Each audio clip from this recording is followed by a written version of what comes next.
Okay, well, welcome to Roots of Reality Experiences. Today, I'm joined by Dr. David S. Anderson, who is an anthropologist and an archaeologist at Radford University. His research focuses on the archaeology of the ancient Maya and the development of Maya socio-political complexity and cultural institutions during the pre-classical period. Additionally, Dr. Anderson has become involved in the examination of how the academic community should engage various pseudo-archaeological claims. Dr. Anderson is currently working on a book called Weirding Archaeology, which examines the influences of esoteric spiritual movements, secret fraternal orders, and popular culture, and the impact they've had on public perception of archaeological research. So just starting off, how did you first get interested in archaeology and anthropology? It goes way back for me in a lot of ways. I mean, quite literally, if I go back to high school or into middle school and whatnot, history and the human past was always sort of my favorite subject in school. And I think one of the things that brought me into this world is that I was also a very outdoorsy sort of kid. Like I always wanted to be outside and hiking and backpacking and camping and all these things. And I liked history, but I was like, and I like libraries and I like archives. Those are really cool places to be. But it's like, I found with archaeology this space where I could study the human past and sort of scratch that outdoor itch at the same time. And so it's sort of a great, perfect nexus for me. Yeah, no, that makes total sense. I mean, I've done some archaeological excavations before, and it's definitely has an outdoorsy feel to it. It's a lot of hard work. I was impressed. It's not what Indiana Jones was doing, people, you know. Well, it's like, in particular, I had a field school with my students at Radford this summer, and one of our major issues this year was a mother vulture who was very unhappy that where we needed to dig was near her nest. And that was kind of someone we had to negotiate with. And it's like, that's as dumb and as annoying as that is, it's actually kind of what I love about doing this kind of work. We're Yeah, gonna deal no, with vultures and ticks and bears and everything else too. keeps it interesting, I guess. So, Mhm.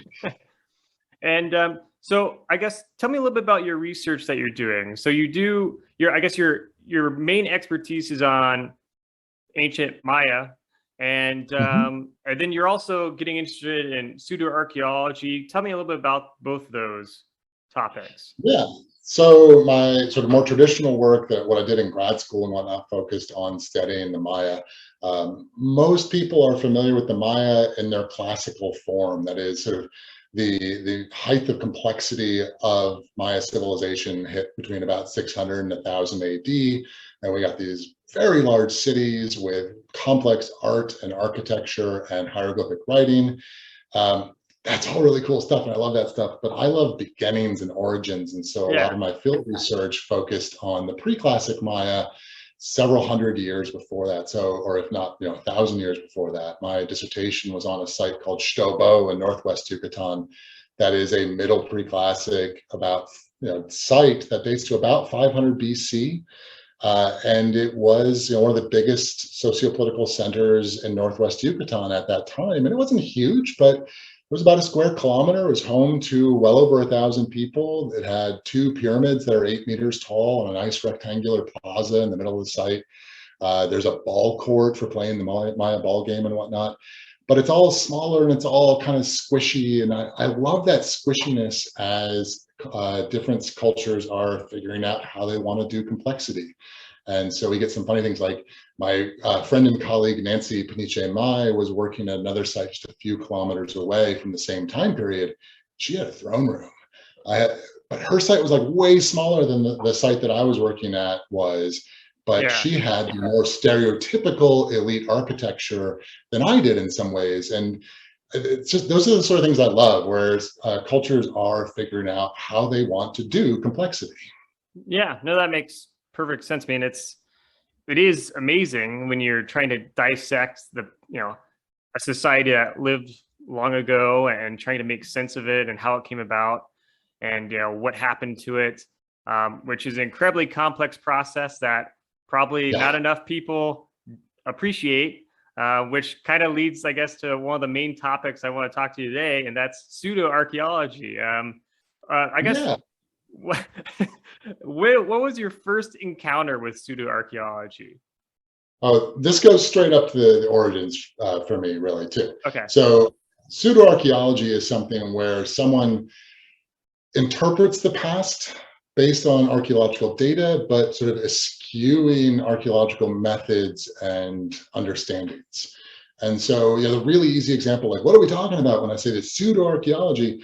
Things like ancient aliens, things like claims that Atlantis was a real place. These are claims about the past, and they often cherry pick real archaeological data to make these claims, but then they throw them into a blender. They ignore context, they ignore chronology, they ignore anything that might contradict their argument, and they push forward an argument that maybe they wanted to make before they even got into the mix to begin with. This, as I said, this goes back to my very early in my interest in archaeology. As I said, I always liked history when I was younger, and I liked the human past.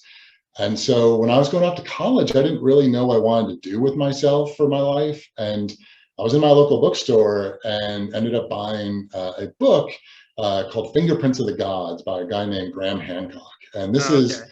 Yeah. yeah, this is a book that are, essentially the thesis of this book is there's this civilization from 11, 12,000 years ago, this sort of super civilization that spanned large sections of the globe, and it was destroyed in some sort of catastrophe. And those mainstream archaeologists are either too hidebound or too dumb or covering up the truth in some way, shape, or form and just don't want to admit that this thing exists. Uh, this guy is still writing books like this, and he's very popular. He sells a lot of books like this, and they're fun reads. I get it, because they're an adventure story, they're a mystery story, and they hook you because you get to be part of the breaking of that code and uncovering the conspiracy, because people like me don't want you to know.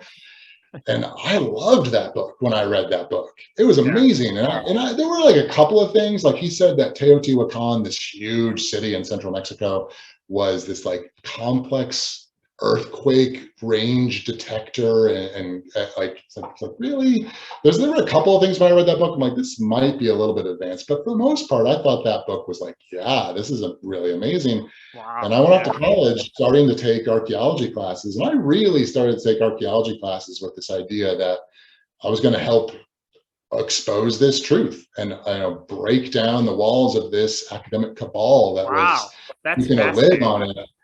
And I took a few classes, read a few books that weren't written by him, and all of a sudden everything he was saying just started to crumble really fast. I mean, for one, and this is, I think this is the kind of the nuts and bolts of it for me, the conspiracy angle of all this stuff.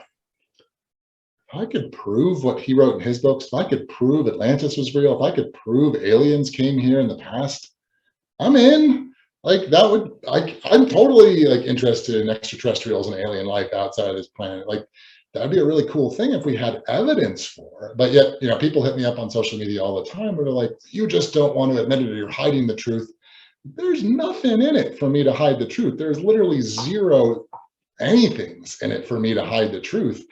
This stuff just does not hold water. And I've become very interested, sort of academically, professionally, public outreach wise, in why is it do these claims that hold zero evidence and really don't hold up to scrutiny at all, why are they so popular? Hancock's books make it onto the New York Times bestseller. Yeah. Most archaeologists' books don't make it onto that list. Ancient Aliens gets like 1 million people an episode watching it. If I go give a talk, I get like, maybe a really good day, I'll get like 100 people to come and listen to me talk. This stuff sells and gets viewers and gets engagement. And so I've been very interested in, like, well, gosh, what we need to deal with this. We need to engage with this. We need to talk out about it. Yeah, I mean, there's a lot to unpack with that, because there's so much stuff that you said there that, yeah, I totally understand, but also relate to as a historian, seeing a lot of it myself. Doesn't even necessarily have to be with archaeology, but just history in general. There's constantly people trying to play with that quite a bit as well. I think what's really fascinating to me, though, is that it sounds like you got into a lot of your interest in archaeology came from the Graham Hancock book that you read, and that kind of got you interested, and then you started to take courses and learn more about it, and you kind of fell out of favor with that. Mm-hmm. it certainly lit a spark and lit a fire in me to get involved in this stuff. And it hits to a straight sort of problematic issue of how should we respond and engage with these sort of media. A lot of people say, like, a lot of people have told me, hey, I've learned something from Ancient Aliens. I'd never heard of this archaeological site before, or I didn't know this existed before I saw it in Ancient Aliens. And so a lot of people have said, like, I know the alien stuff maybe isn't true, but maybe it's okay the show's out there, that because it exposes people to some stuff and they can learn more in the future. And it's like, I get it, because I'm kind of that guy. But there's this reality. This is one of the statistics that always blows my mind. There's a survey that's been done for several years by Chapman University that explores a number of different paranormal themes. And one of the things they ask about is whether or not people believe in ancient alien contact. And since they started asking that question, I think the earliest time they asked is like 2014 or 2015, I have to check. About 20% of their American respondents said, yeah, ancient alien contact is real. And by 2018, which is the last time they asked the question, Corona's kind of messed up. They were going to ask it again, but that survey has gotten derailed from Corona, unfortunately. But in 2018, 41% of Americans said, yeah, ancient alien contact is real. And to me, that's like, whoa, that's a big number. Really problematic. And so, like, saying, like, well, it's okay the shows exist because some people will get real things out of it. It's kind of like, well, yeah, people will drink out of the well, but only 41% of them are going to get poisoned. The other 60, or 59% will be fine. 41% is too many people to get poisoned, I think. Right. So we can pull back here and inject some reality.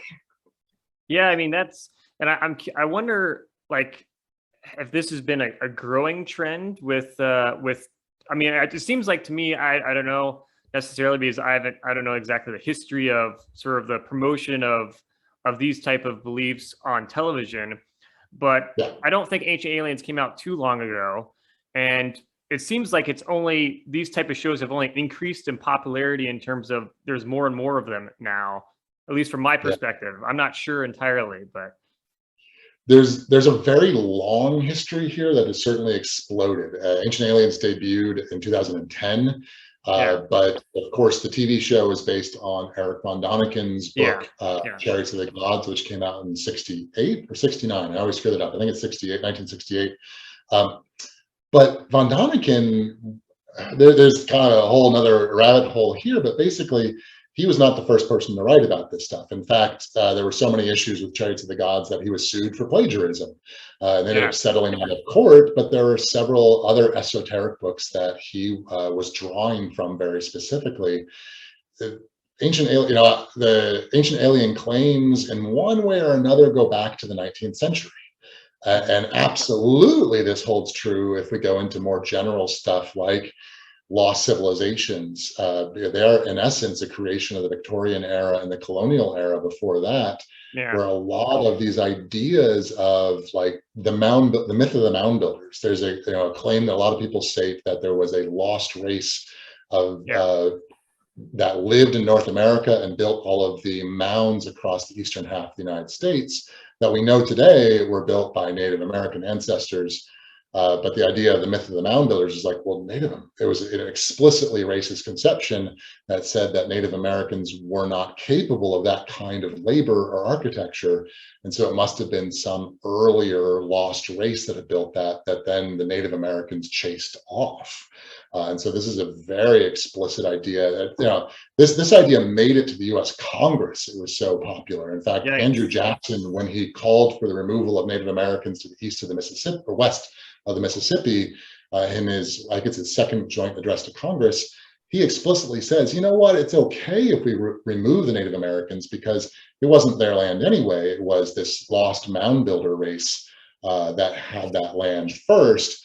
And Jackson didn't say this, but a lot of other contemporary scholars claim that that was a white race in one way, shape, or form. So there's a long history of this stuff, and it has been prominent. I mean, if it makes it in some way, shape, or form into an address to the U.S. Congress by a U.S. seated president, this is a very real thing. It's always been like when I was in grad school, it was prior to Ancient Aliens debuting on TV. And I was interested in this stuff way back then because of my own history with it. And it was the sort of thing my professors and advisor always told me, like, you don't really want to deal with that stuff. Like, yeah, some people believe it. It's just a fringe element. It's not worth your time. And in their defense, it was always hard to measure how popular this stuff was. Yes. And it's really only in the last 10, 20 years that we have some solid data where we can start talking about things that, we have survey data that we can look at, how these books are selling on the New York Times and whatnot. But even then, it's really hard to say exactly, just because a million people watch an episode of Ancient Aliens doesn't mean a million people all believed every word that came out of their mouth. It's a really squishy and hard thing to narrow down and say how many people really believe. And so, even the survey data is problematic. Survey data is always problematic, but 41% is a pretty big number. So even if we give an error range on that, I think there are too many people who have been taken in by this, and we need to start pushing back. We need to start talking about what's real and why these stories sold to begin with.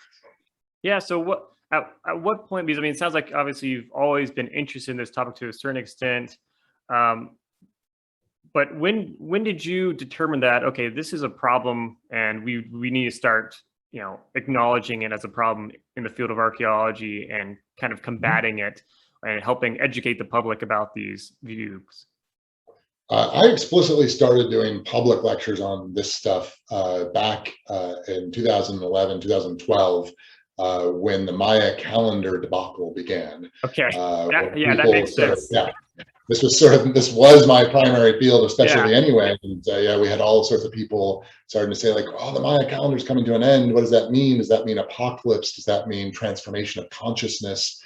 And the funniest thing about all that really is that, I'm sure if that civilization as it existed when the calendar was being used survived to 2012, I'm sure those people would have been kind of freaked out too, because they would have been like, what's going on? We don't know.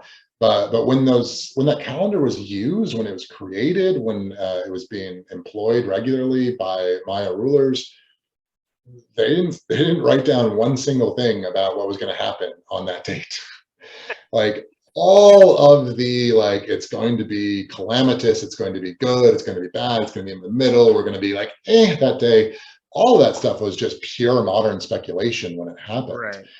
And, I think there's two ways, that I would say, real or not, made up or not, how any of this stuff works. There was an entire Hollywood movie made about Maya 2012. That's millions of dollars spent on this subject alone right there. At least one woman that I'm familiar with, as I saw in the news, committed suicide.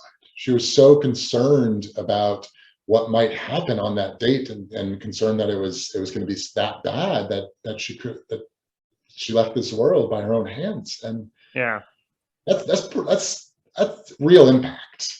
So I think we can't dismiss this stuff as just silliness or nonsense, because it has a very real impact on this world. Yes, I mean, and that seems to be pretty clear. I mean, just given the amount of sort of superstitious or conspiratorial beliefs that float on the internet in general, it just seems like it's spreading like wildfire, and there's a huge appetite for it. And I think the internet has probably, as well as, I guess, television, but I think the internet has helped people find each other who can kind of, support that groupthink and confirmation bias to believe in these type of things. So it is pretty interesting. It almost seems to me like it's in many ways it's like it's become like a religious like cult to a certain extent to believe in some of these viewpoints of ancient aliens, at least for the people that are more fanatical about it. Probably the ones that might harass you or something and say, oh, you're covering it up. I think a lot of people are probably just kind of interested in it and maybe on the fence, doesn't really know what to believe, just kind of finds it interesting. But there's some who I guess are probably a little bit more into it. There are many, many layers here. And I think the thing that I try to talk about with other archaeologists, historians, is that these conspiracies, especially as they thrive and exist on the internet, they practice engagement. They get those people who to consume them, to spread them, to share them, to partake in them. And it's, it's as simple as this idea has been around for a while. If you actually were to go back and read the Ancient Aliens TV show does this a lot, but it goes all the way back to Eric von Daniken's book that sort of started the show. He asks a lot of questions. A lot of sentences are just ended as questions, and it's very clear what he implies. Like for one, if you were to read Chariots of the Gods, Eric von Daniken never says that space aliens had sex with Earth women. He doesn't say that, but he heavily implies it and just asks questions about it. So this is very real, where it's like, if you read the book, it's very clear what he's implying, and yet people have pushed him on this, and he's like, I never said that. I don't know where you would get that from, because technically, yes, he didn't actually say that. He just asked questions about it in these weird ways. And this questioning strategy, this strategy of uncovering the truth, this strategy of fighting experts. And this is where I was when I was a teenager and I read Graham Hancock's book. I'm like, damn, yeah, I'm gonna overthrow those guys who are, keeping the lid on this stuff. Very active, engaging approach, and that is attractive. And it's hard for, there's for good reasons that we probably don't have like 5 hours to go into right now, but academic degrees exist for a reason. Like, you need to get a bachelor's in anthropology or archaeology. You might need to go on and get a master's or a PhD to become an active member of these academic communities and to contribute to these academic communities. And so that's a really high bar of entry, and it pushes people away and pushes people out. And so I think we need to do more citizen outreach. Like, astronomy is great at this. Astronomy does a really good job of citizen science. And I think that, those of us studying the human past need to take on more approaches like that. Like Sarah Parkak's work with Global Explorer, where she brought people in to help identify looting activities in Peru. Citizen science initiatives or something, or citizen scholarly initiatives are the things I think we need to work on in this way, because those guys on the internet and with the TV shows and the websites and whatnot, they're actively recruiting people all the time, whereas the academy is like, no, you cannot get involved unless you spend all these years in school. That's a real problem for us, and I think we need to work and push back against it. Yeah, I mean, I think that's been a big issue I've seen in many fields, especially the sciences as well. When it comes to, things like whether it's vaccine hesitancy or something, just people who are not well educated on topics, they're much more likely to listen with equal value to some person with a blog, as well as someone with an expert, because though it might seem obvious to some, to them, they don't really know who's telling the truth. There's always, maybe everyone has their own motivations for doing things.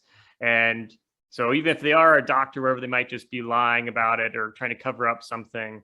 And so it does seem like that is a necessary thing. I've heard of some archaeological projects that do that. But yeah, it's interesting. It's a hard process to build, bring in the public sometimes. A lot of, like, my work in Mexico.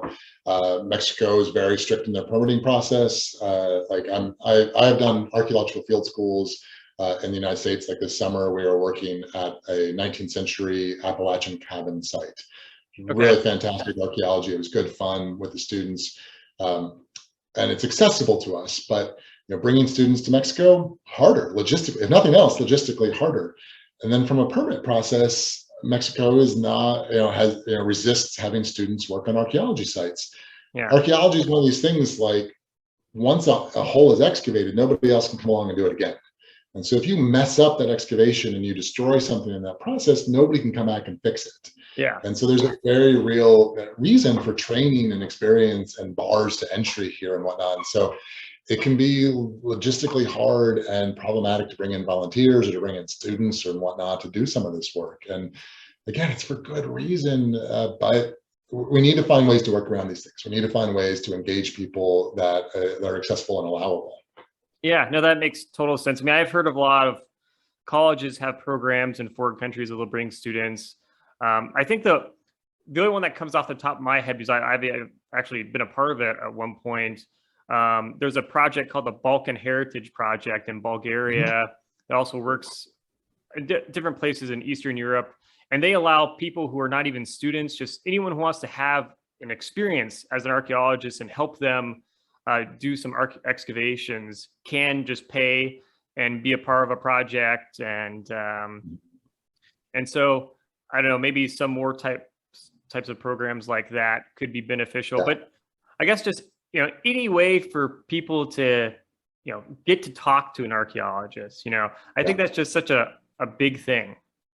Well, and I think the enormity of archaeology is such that, I love to bring people on excavations whenever I can in any way, shape, or form, but go see a site. I promise wherever you live, there is an archaeological site near you, Yeah. but people don't always talk about it, so you don't hear about it. Like Cahokia is one of the largest Native American sites in the United States. Oh, yeah. And it's just outside of St. Louis. But I've had this experience. My friends have had this experience. We were in St. Louis for a conference, and several people asked for instructions of how to get to Cahokia, and the people at the hotels had no idea what they're even talking about. Yes. Like you got to seek this stuff out to a certain extent, but it's there, and you can get to it. And it's the let me go back to Teotihuacan. Teotihuacan is one of my favorite places. It's in central Mexico. It's a classic period archaeological site, so it dates about 100 AD to about 600 AD. It was a city. It was a city that was home to at least 50 to 100,000 people. Some of the estimates put it to 200, 250,000 people. This was a huge place. It was urban. It had apartment buildings. It had neighborhoods. It even has ethnic neighborhoods. There's a Maya neighborhood in Teotihuacan from the Maya world. There's a Oaxacan neighborhood from southern Mexico in Teotihuacan. By any definition of a modern urban city, like Teotihuacan was a urban city, and it's huge. And I've only gotten a chance to go there once, and it's just overwhelming to see these buildings after building after building after building, this huge, gigantic place. And I've totally seen ancient aliens and other conspiracy folks say, like, let's look at this one building right here, this tiny little piece of art right down here, and ignore all the rest of that stuff going on. And this is what happens again and again in pseudoarchaeology. People take one thing and they ignore all the rest. And I think if you go out and see these archaeological sites, you will see how much has to be deliberately ignored in order to construct these narratives. Yeah. Like another favorite one of mine is the Temple of Sethi in Abydos, Egypt. If you've ever heard of the Abydos helicopter, it's this like hieroglyph that some of the ancient alien folks try to claim looks like a helicopter. And it has featured in the Ancient Aliens TV show. It's shown up in a lot of literature. This is a temple complex that's over a square mile in extent.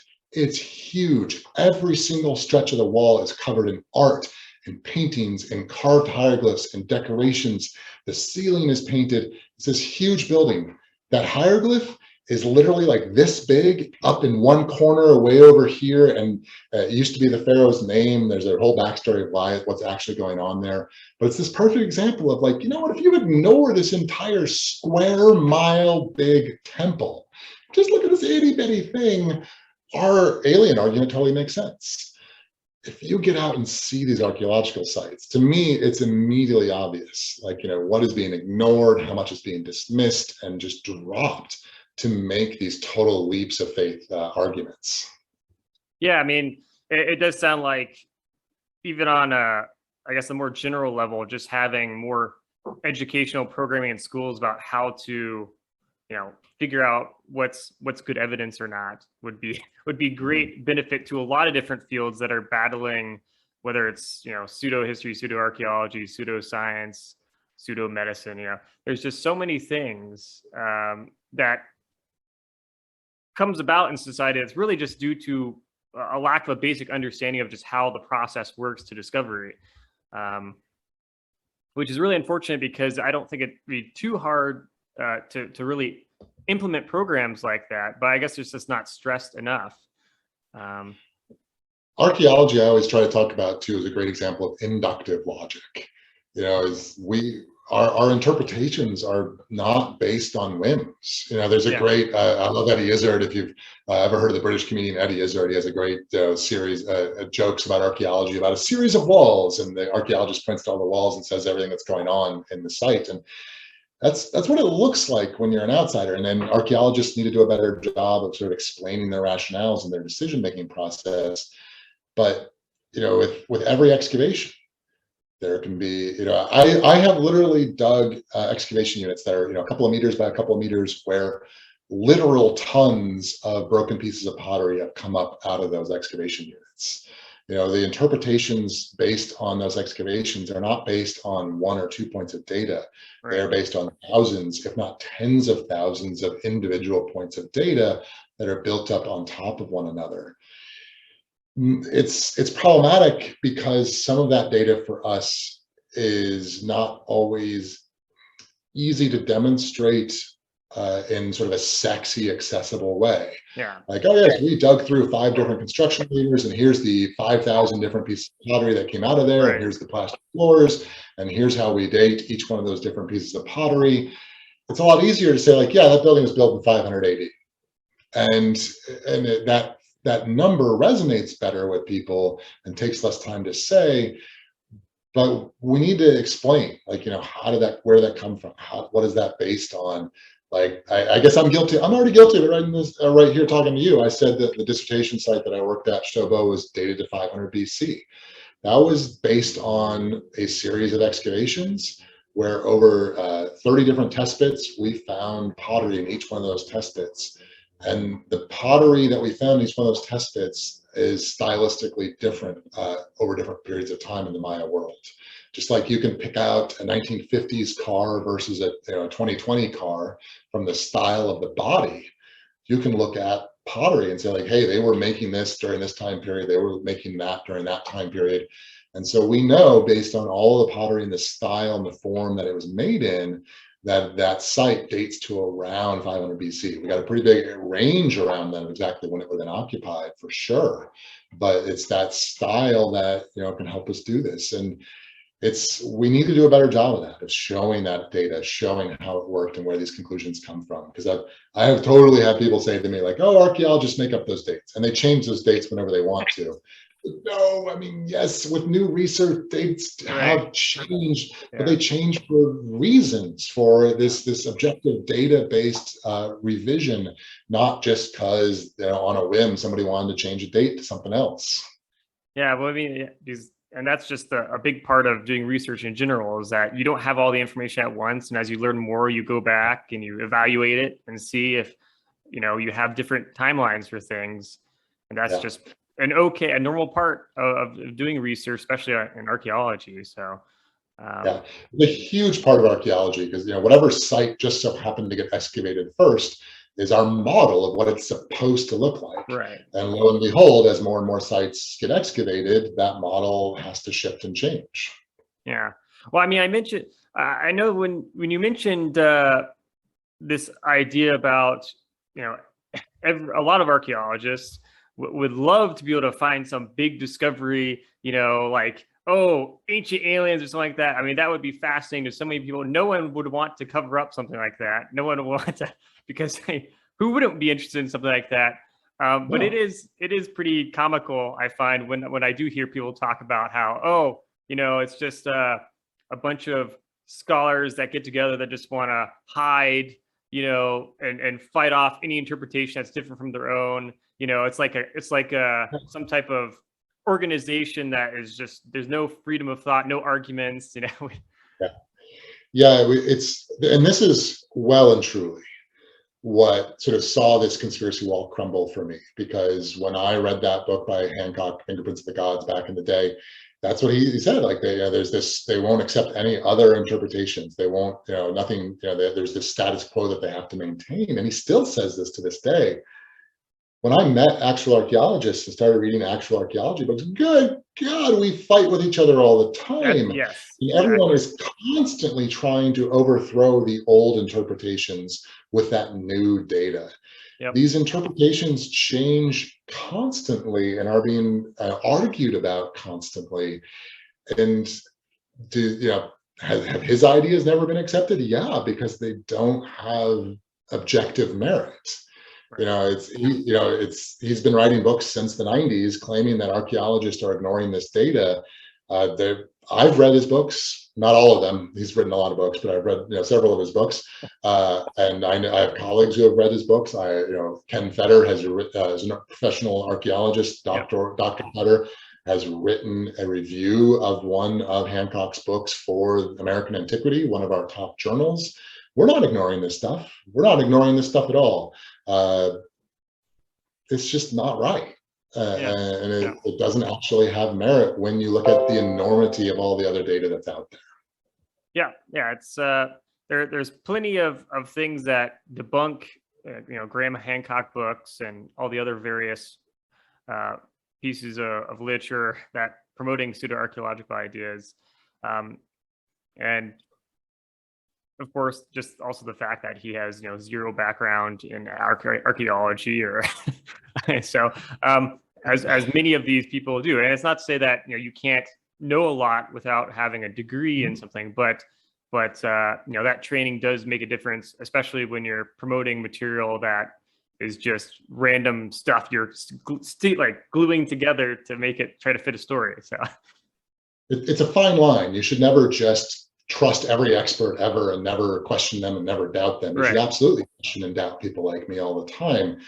But you also don't want to hire a plumber to sell your house or hire a realtor to fix your plumbing, right? Like, there is value in experience and expertise, which is not to say that we always get it right and that things won't change over time as we learn more. But yeah, it's a problem. Like Giorgio Tsoukalos, the guy with the hair, who's on one of the main voices on Ancient Aliens, has a degree in sports management. And that's great. I love sports management. Like that, those are good and important things and aspects of our society. But he didn't have any background in archaeology or history or religious studies, because he does a lot of willy-nilly interpretation of ancient religious texts. He didn't have any formal training or background or experience studying that stuff, except he was apparently, his full biography is not out there, but he apparently was pretty good friends from a young age with Eric von Däniken, was getting the stuff sort of straight from the source. And lo and behold, when you read other voices on these topics, there are good counter explanations for these things. And if you put them back into context and show them with other data side by side, that must be a UFO or that must be a rocket ship doesn't make much sense when you put it in context again. Yeah, no, that makes perfect sense. So what would you say then, given all the beliefs that you've been exposed to, probably, what would you say is the sort of most popular belief out there regarding pseudo-archaeology? Or perhaps another good one would be like, what do you think is the most dangerous one out there that's being promoted?